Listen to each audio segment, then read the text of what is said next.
The Hynniewtrep Integrated Territorial Organization HITO had organized a press conference on the 22nd of November to announce the protest program to be held on Saturday, 26th November in Shillong. Speaking to reporters, the president of HITO, Donboklang Dakar, informed that a rally will be taken out on the 26th of November from Madan Yoranghep Shillong to the Assam House Point in Dhanketi, where there will be a lighting of candles by participants to pay tribute to the victims of the recent firing by Assam police and forest guards at MUKROH. The president of HITO also informed that effigies of Meghalaya Chief Minister Conrad K. Sangma and his Assam counterpart Himanta Biswa Sharma will be burned as a mark of protest against both governments for their inability to ensure safety and security to the people living in the border areas between the two states.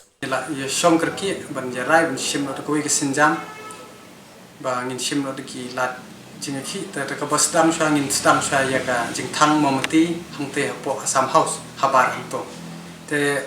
kan sedang la at Hynniewtrep ka badai ka sisa jan hakapor lai biji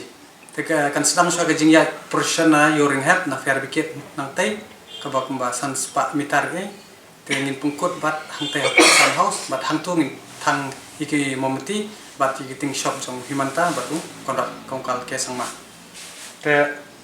ni kerpat pu ki nong song jong go bre Hynniewtrep ba hak te keskin adu step ka Hynniewtrep ba kandai ka red flag de ba ni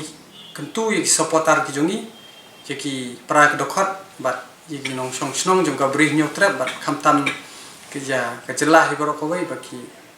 dei ban se yi kene klama kum kadak bangi don hak jingma kandai ka red flag de ba red flag day because we are in the mood of code blue.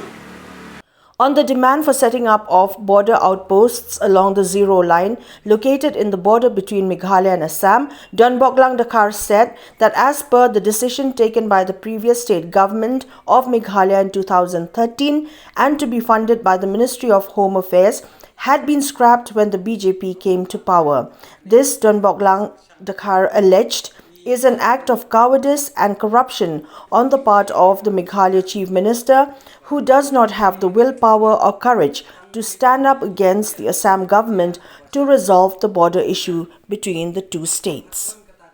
Tengina kalian kejongi nila dap kerensai hiru untuk kesi banginum sya banbu hapo outpost hapo bar hapo snong barto namar ba ngi semua ba kandon kambet hanto hapo zero line kaba dai hapo khap border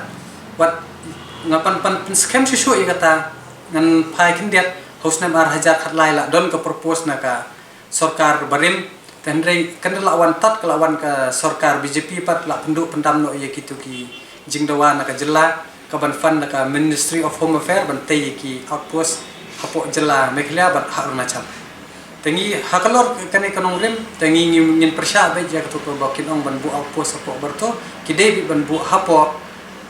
MUKROH kabadai ka jaka kabadon ke jingkul mar no menta wat ndai tanah MUKROH kinu ki jaka kiba don kene ka jingi kulmar hangta la dei ban bu ye ki pulet outpost hapo ka jela jungi